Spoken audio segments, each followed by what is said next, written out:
अस्सलाम वालेकुम dear students, मैं हूं आपका टीचर राजा जवाद अहमद मीरभर और आप देख रहे हैं मेरा यूट्यूब चैनल राजा जवाद अहमद मीरभर।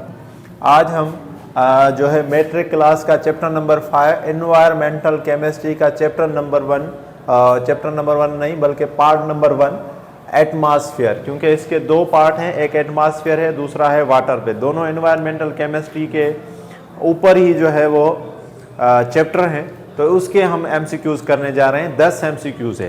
सबसे पहले तो आपको पता होना चाहिए कि एटमॉस्फेयर क्या है। एटमॉस्फेयर बेसिकली कहते हैं गैसेस के उस लेयर को जो अराउंड आवर अर्थ हो, ठीक है जी, तो उसको हम क्या कहते हैं, उसको हम कहते हैं एटमॉस्फेयर। और इस एटमॉस्फेयर में सबसे ज्यादा जो गैसेस है वो कौन सी है? नाइट्रोजन। नाइट्रोजन का कितना परसेंटेज है? 78%। और ऑक्सीजन का कितना परसेंटेज है? 21%। तो ये भी आपको पता होना चाहिए कि एटमॉस्फेयर में कितने जो है वो हमारे पास जो है गैसेस की तादाद है, उनकी मैंने तादाद लिख दी। अब पहला एमसीक्यूज देख लें। Second highest layer of earth atmosphere is. अब अर्थ एटमॉस्फेयर जो है उसके हैं 5 लेयर। तो यहाँ ऑप्शन देख लें, स्ट्रेटोस्फेयर, मेसोस्फेयर, ट्रोपोस्फेयर और थर्मोस्फेयर। 5वां नहीं है, लेकिन अगर आपको पता हो कि 5वां कौन है तो उसके बाद जो पहला आएगा यानी चौथा जो आएगा वो हमारा जो है वो ऑप्शन हो जाएगा। तो 5वां हमारे पास था एक्सोस्फीयर। वो क्या था हमारे पास? अगर 5वां अगर हम यहां लिखते तो वो हमारे पास क्या था? एक्सोस्फीयर। क्या था भाई? एक्सोस्फीयर। तो एक्सोस्फीयर के बाद फौरन कौन सा था? थर्मोस्फीयर। एक्सोस्फीयर के बाद फौरन कौन सा था? थर्मोस्फीयर। तो हमारा ऑप्शन जो सही होगा वो क्या हो जाएगा? डी। तो हमारा ऑप्शन जो सही है वो क्या हो जाएगा? डी। लेकिन ये सिर्फ इस तरह से नहीं कि हमें इस तरह से भी याद हो, बल्कि हमें याद भी हो कि कौन सा कहां से लेकर कहां तक है। तो क्योंकि यहां पर तरतीब से नहीं है तो मैं आपको बता दूं कि पहला जो हमारे पास जो लेयर है वो है ट्रोपोस्फीयर। ट्रोपोस्फीयर जो शुरू होता है वो होता है 0 से 12 किलोमीटर। 0 से लेकर कितने किलोमीटर? 12 किलोमीटर। तो इसको हम कहते हैं ट्रोपोस्फीयर। इसको हम कहते हैं ट्रोपोस्फीयर।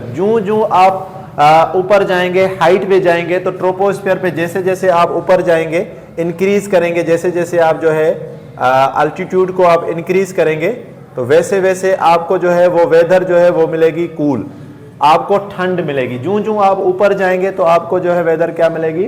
ठंड मिलेगी, ठंडी मिलेगी। ठीक हो गया। उसके बाद ये तो ट्रोपोस्फीयर था पहला, ठीक है। उसके बाद जो है वो हमारे पास है स्ट्रेटोस्फीयर। स्ट्रेटोस्फीयर की अगर हम बात करें तो ये हमारे पास होता है 12 से लेकर कहां तक? 12 से लेकर 50 किलोमीटर तक। 12 से लेकर कहां तक भाई? 50 किलोमीटर तक। ये जो हमारे पास है ये है स्ट्रेटोस्फीयर। और यहां पर जैसे जैसे आप जाएंगे ऊपर ऊपर तो वेदर जो है वो आपको जो मिलेगी हॉट मिलेगी। यहां जैसे जैसे आप ऊपर जाएंगे तो वेदर आपको क्या मिलेगी? वेदर आपको मिलेगी हॉट। वेदर आपको क्या मिलेगी? हॉट।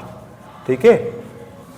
तो ये मैं इसलिए आपको कह रहा हूं। और यहां पर जैसे जैसे आप ऊपर जाएंगे तो यहां सरवाइव करना थोड़ा मुश्किल है, जहाजों को वगैरह को यहां आने की इजाजत नहीं होती। फिर आ जाए मीजोस्फीयर। मीजोस्फीयर कहां से लेकर कहां तक है? ये है 50 से लेकर 85 किलोमीटर तक। 50 से लेकर 85 किलोमीटर तक ये मीजोस्फीयर है। आपके बुक में मीजोस्फीयर नहीं है, ट्रोपोस्फीयर है और स्ट्रेटोस्फीयर है, दो ही है, बाकियों के बारे में नहीं बताया गया। थर्मोस्फीयर की बात करें तो थर्मोस्फीयर जो है वो है 85 से लेकर 120 किलोमीटर तक। कहां तक है? 85 से लेकर 120 किलोमीटर तक। क्योंकि हमें ये 4 ऑप्शन दिए गए थे तो इनमें से सबसे जो है वो पूछा जा रहा है कि हाईएस्ट कौन है, सेकंड हाईएस्ट कौन से, तो वो है 85 यानी 120 किलोमीटर वाला। क्योंकि पहला जो है वो है एक्सोस्फीयर। एक्सोस्फीयर कहां से लेकर कहां से है? अब वो 120 किलोमीटर। 120 किलोमीटर से अगर ऊपर कोई भी स्फीयर होगा तो वो हमारे पास क्या आ जाएगा? एक्सोस्फीयर। पहला जो है वो ट्रोपोस्फीयर है, दूसरा स्ट्रेटोस्फीयर है। ये तो ऑप्शन आगे पीछे दिए गए हैं, आपको वैसे पता होना चाहिए। पहला ट्रोपोस्फीयर है, यहां मैं लिख भी देता हूं ताकि आपको पता चल जाए। ये हमारे पास है पहला, ये हमारे पास दूसरा, ये हमारे पास तीसरा, ये हमारे पास चौथा और ये हमारे पास है 5वां। ठीक है। तो ये आपको वैसे पता होने चाहिए कि कौन कौन सा है। ठीक है। तो इसी तरह हमें पता चल गया कि भाई कौन सा और कहां तक जो है क्या क्या चीज है। अब आ जाएं दूसरे एमसीक्यूज के ऊपर। Aeroplanes fly in. मेजॉरिटी जो एरोप्लेन जो फ्लाई करते हैं वो फ्लाई करते हैं ट्रोपोस्फीयर में। कहां फ्लाई करते हैं? ट्रोपोस्फीयर में। तो दूसरे का ऑप्शन है ए। दूसरे का ऑप्शन क्या है? ए। पहले का ऑप्शन था डी और दूसरे का ऑप्शन है ए। अब आ जाए तीसरे के ऊपर, atmospheric pressure decreases with the. अब जैसे जैसे आप ऊपर जाएंगे तो ऊपर जाने को हम कहते हैं हाइट। हाइट यहां पर हम कहते हैं अल्टीट्यूड को। हाइट हम किसको कहते हैं? अल्टीट्यूड को। अल्टीट्यूड का दूसरा नाम आप दे दें हाइट। दूसरा प्रेशर, एक तो डिपेंड करेगा हाइट पे, जैसे जैसे आप हाइट पे जाएंगे उस पे डिपेंड करेगा। दूसरा डिपेंड प्रेशर किस पे करता है? प्रेशर डिपेंड करता है वाटर कंटेंट पर। वाटर के कंटेंट पर, सी जो है सी लेवल पर डिपेंड करता है। तो जैसे जैसे आप ऊपर जाएंगे वैसे वैसे प्रेशर क्या हो जाएगा? डिक्रीज हो जाएगा। तो यहां देखिए ऑप्शन कौन सा है? Increase in altitude. जैसे जैसे, तो ऑप्शन नंबर सी जो है वो हमारा क्या है? सही है। तो इंक्रीज इन अल्टीट्यूड, तो ये वाटर कंटेंट पर प्रेशर डिपेंड करता है और दूसरा हाइट पे डिपेंड करता है। तो पहले का डी, दूसरे का ए और तीसरे का सी। अब आ जाए चौथे पर, layer of atmosphere which separates stratosphere और ट्रोपोस्फेयर। स्ट्रेटोस्फेयर और ट्रोपोस्फेयर को जो लेयर सेपरेट करता है बेसिकली, उसका नाम है ट्रोपोपास। उसका नाम क्या है भाई? ट्रोपोपास। Option number A. ठीक है, ये याद होना चाहिए कि एटमॉस्फेयर जो लेयर है उसमें जो दो लेयर है ट्रोपोस्फेयर और स्ट्रेटोस्फेयर, उनको जो सेपरेट करने वाला जो है उसका नाम क्या है? ट्रोपोपास। आगे आ जाएं, ozone layer is part of. Ozone layer किसका पार्ट है?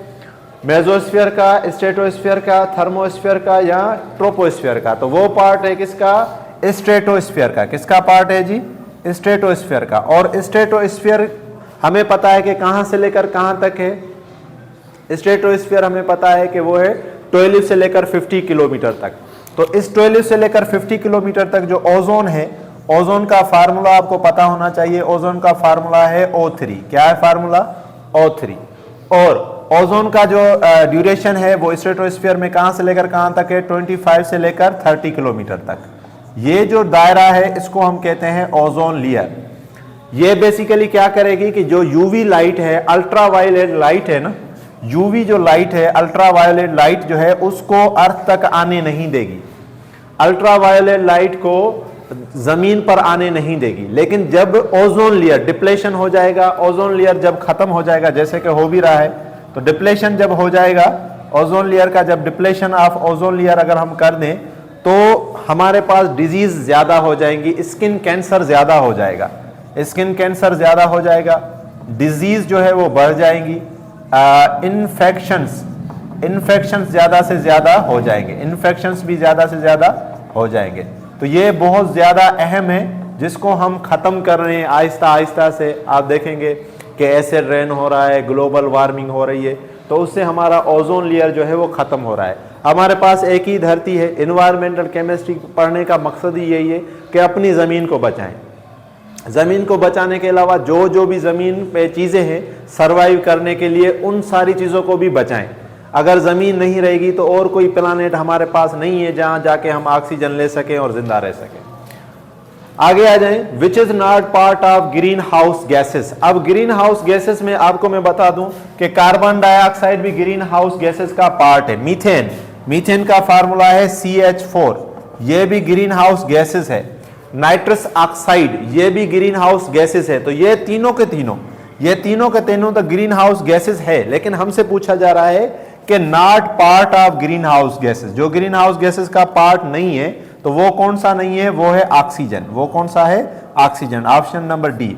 अगर ये पूछा जाता कि which one is part of green house gases, तो कार्बन डाइऑक्साइड, मीथेन और नाइट्रस ऑक्साइड, ये तीनों का तीनों जो है वो ग्रीन हाउस गैसेस के जो है पार्ट है। तो ये 6 हमने MCQs कर लिए, आप इसके स्क्रीनशॉट ले लें, फिर बकाया 4 भी हम करते हैं।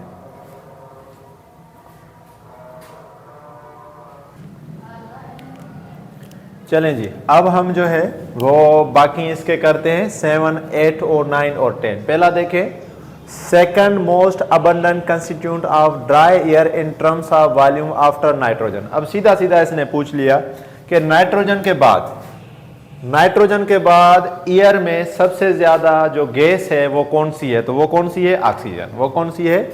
ऑक्सीजन। ठीक है, क्योंकि नाइट्रोजन ऊपर दे दिया, नाइट्रोजन के बाद सबसे ज्यादा जो गैस है हमारे पास वो कौन सी है? ऑक्सीजन। ऑक्सीजन कितनी परसेंटेज है? 21%।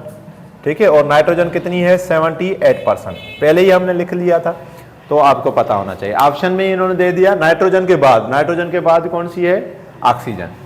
विच of the following is the reason of global warming. अब पहले तो ग्लोबल वार्मिंग समझ लें कि अर्थ का जो वेदर है, अर्थ की जो सीजन है वो हॉट हो रही है, ज्यादा से ज्यादा हॉट हो रही है, या यूं कहें कि उनकी सीजन्स कम हो रही हैं, सर्दियों की सीजन्स कम हो रही हैं, ठीक है। प्लांटेशन में वो बड़ी तकलीफ देती है, जो मौसम की तब्दीलियां हैं जिनकी वजह से फ्लडिंग आ रही है, अर्थक्वेक वगैरह आ रहे हैं। तो ग्लोबल वार्मिंग का मतलब है कि जमीन की मौसम जो है वो गर्म हो रही है। तो उसका जो रीजन है वो एक ही रीजन है, कार्बन डाइऑक्साइड कंसंट्रेशन में क्या हो रही है, इंक्रीज हो रही है। बहुत ज्यादा लालच में आकर हमने जो है वो समुद्रों के अंदर जो है एटम बम मारने शुरू कर दिए हैं, स्पेस में एटम बम हमने मारने शुरू कर दिए हैं, पहाड़ों में हमने एटम बम मारने शुरू कर दिए। स्पेशली अमेरिका ने पूरी दुनिया में तबाही मचाई हुई है, जहां भी आप फसाद देखें वहां पर अमेरिका ही है। तो उसकी वजह से कार्बन डाइऑक्साइड में ज्यादा से ज्यादा तब्दीली आ गई है, तो उसकी वजह से ग्लोबल वार्मिंग चेंज हो गई। तो उसका एक ही हल है कि अमेरिका को अपनी जो है वो हरकतों से बाज आना होगा। बाकी दरख्त लगाने से हम सिर्फ और सिर्फ दरख्त लगाने से ग्लोबल वार्मिंग को हम खत्म नहीं कर सकते। आगे आ जाएं जी, द अल्टीट्यूड ऑफ स्ट्रेटोस्फीयर। अब यहाँ पर ये जो है ट्रिकी है। स्ट्रेटोस्फीयर का हमें पता है कि उसका जो है वो किलोमीटर कहाँ से, 12 से लेकर 50 किलोमीटर। अब यहाँ देखें कि यहाँ तो ऐसा कोई ऑप्शन है ही नहीं, 12 से लेकर 50 किलोमीटर तक तो ऐसा कोई ऑप्शन है नहीं। तो जिस तरह हम क्योंकि हैं टीचर हैं, तो टीचर अगर जो इंक्रीमेंट लगती है तो इंक्रीमेंट में क्या होता है कि अगर सपोज करें कि हमारा जो है इंक्रीमेंट है, सपोज करें कि ये है 100 रुपये, हमारा जो इंक्रीमेंट है 100 है, 100 से लेकर कहाँ तक है, सपोज करें 100 से लेकर हमारा इंक्रीमेंट है 105 तक, कहाँ तक है, 105 तक, ठीक है। अगर हमारा इंक्रीमेंट 100 से लेकर 105 तक है तो हम अगर हमें 101 वाला दर्जा भी मिल गया तो हम उसको काउंट करेंगे 105 में। किस में काउंट करेंगे, 105 में, ठीक है। यहाँ अगला इंक्रीमेंट हमें मिल जाएगा। अगर हम 106 भी होगा तो हमें अगला इंक्रीमेंट मिल जाएगा।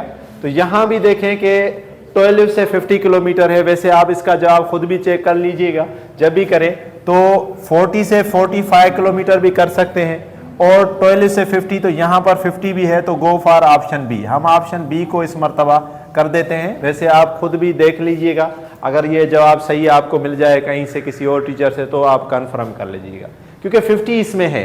तो 50 से हम 55 में हम जरा उसको इंक्रीज लेवल पे लेके जाते हैं। चलो, ozone is a gas found in the layer. अब ये भी देख लें कि ओजोन जो है, ओजोन गैस जो हमें मिलती है किस लेयर में, स्ट्रेटोस्फीयर में। किस लेयर में मिलती है, स्ट्रेटोस्फीयर में। कुछ गैस जो है, ओजोन गैस जो है O3 हमें मिलती है पॉल्यूटन टाइप में। वो कहाँ मिलती है, ट्रोपोस्फीयर में। जब पॉल्यूटन जो है ओजोन गैस जो है वो हमें कहाँ मिलती है, वो हमें मिलती है ट्रोपोस्फीयर में। बाकी हमने इसका ऑप्शन का कौन सा कर दिया, स्ट्रेटोस्फीयर। पहले भी हमने पढ़ चुके हैं कि 25 से लेकर 30 किलोमीटर तक जो है वो ओजोन लेयर होता है।